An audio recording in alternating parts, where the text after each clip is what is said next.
Are video games being used to sell war? Take a look at this video. Ah, here we go again. This was posted on the official White House X account. Real airstrikes on Iran with the word wasted from the best-selling game Grand Theft Auto flashing over each explosion. The White House also posted this video. It's footage from the popular first-person shooter game Call of Duty, cut together with footage of real US military strikes with absolutely no indication of what's real and what's from the game. It was viewed over 50 million times before it was taken down. The US government is taking a war that has killed thousands and displaced millions and repackaging it as content designed to look, sound, and feel like a video game. But the US isn't the only one that's blurring the line between war and entertainment. In fact, it's part of a global military trend that treats war like a video game. And it all comes back to a playbook that's been taking shape over the last 35 years. So, let's take a deeper look.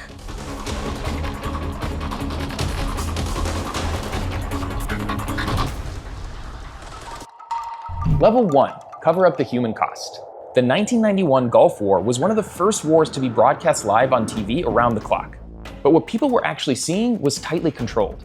A lot of the footage released by the Pentagon came from cameras on the planes that were dropping bombs on Iraq. The result was footage of precision strikes hitting buildings from above, almost like a video game. The footage barely showed blood or dead bodies, just crosshairs, explosions, and buildings disappearing from a distance. The US was portraying this war as precise and humane. They claimed they were using these smart bombs that could guide themselves to a target more accurately using lasers or satellites. But an estimated 90% of the bombs dropped weren't smart at all. Even the smart bombs didn't spare civilians. 2 of them hit a shelter in Baghdad, killing over 400 Iraqi civilians as they slept. People watching on TV just weren't seeing that part. And that was the shift. Take the human cost out of the frame, and the whole war starts looking a whole lot easier to sell. Level 2. Recruit through the screen. The next level was using actual games to sell a war. In 2002, in the wake of 9/11, the Pentagon released a free first-person shooter called America's Army. It looked the same as a lot of popular shooters around the time, except this one was built by the US government as a recruitment tool. And it worked. A study found that America's Army was more influential on recruits than every other Army ad campaign combined. Almost a third of 16 to 24-year-olds said the game made them see the Army in a more positive light. Think about that, a video game becoming one of the military's most effective recruiting tools. After falling short of its recruitment goals for the first time in over a decade in 2018, the Army updated the strategy for a new generation. It launched an esports team on Twitch that live-streamed games like Call of Duty and Fortnite directly to young audiences. In the Twitch chat, pop-up messages even told viewers they could win a free Xbox controller. But when they clicked the link, it reportedly took them to an Army recruitment forum instead. The forum was open to kids as young as 12. And when people started bringing up US military atrocities in the chat, the Army banned hundreds of users.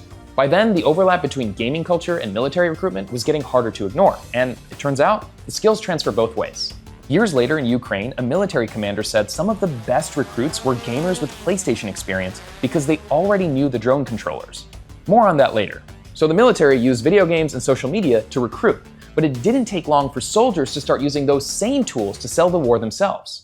Level 3. Let the soldiers do the marketing. By the Iraq War in 2003, something shifted. The government didn't need to produce all the propaganda anymore, because soldiers started making it themselves. Troops filmed combat footage and uploaded it to YouTube with hard rock soundtracks, turning real war into highlight reels. Hey look, there are you! West of Fallujah! Step on it, sucker! What you wanna do? It was user-generated, viral, and completely detached from the consequences. The gap between watching the soldiers' combat video and watching Call of Duty gameplay started to collapse, and decades later, that collapse is pretty much complete. In Gaza, thousands of clips from Israeli soldiers have flooded TikTok, Instagram, and YouTube, with videos celebrating the destruction of entire neighborhoods. Some film themselves driving bulldozers through neighborhoods, looting homes, or posing for selfies in front of the rubble, and then posting it all as content. A former Israeli soldier even created a video game based on the Gaza war, saying he wanted to humanize Israeli troops. Rights groups pointed out the irony, saying Israeli soldiers in Gaza were already treating the war like a video game. War had now shifted from just being filmed like a video game to being executed like one. Level 4. Turning killing into a game, literally. The gamification of war isn't just a US phenomenon. In Ukraine, the military built a literal game into its war strategy, launching a program called Army of Drones in 2024. Here's how it works. 1. Units film their strikes. 2. They upload the footage. 3. Analysts verify it. And 4. The unit earns points. 12 points for killing an enemy soldier, 25 for taking out a drone operator, 40 for destroying a tank. The program does reward non-lethal actions too. Capturing a soldier alive is worth the most points, for example. Those points can be redeemed on something called the Brave One Market, which has been called the Amazon for War. It's an actual online store where military units browse over 1,000 products like drones, night vision goggles, and electronic warfare kits, and buy them with their combat points instead of money. But some military advisors acknowledge that something uncomfortable is happening. And that brings us full circle. Those White House videos from the intro are the finished product. And now, the last level. Sell it back to the public. Take the clean, bloodless footage from level 1, add the gaming language of level 2, mix in the soldier content aesthetic of level 3, and layer on the scoreboard logic of level 4, and what do you get? A SpongeBob clip asking, "Do you want to see me do it again?" spliced between real airstrikes. You wanna see me do it again? A Grand Theft Auto caption over a real person dying. A Mortal Kombat voiceover saying flawless victory to promote a war that has killed American soldiers and Iranian civilians alike. Flawless victory. That's the final step. Package it all up, post it, and let it go viral. And when the public consumes it the same way they consume a gaming clip on their feed, scrolling past it within 3 seconds, the playbook is complete.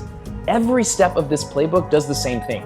It creates distance between you and the bomb and between you and the body.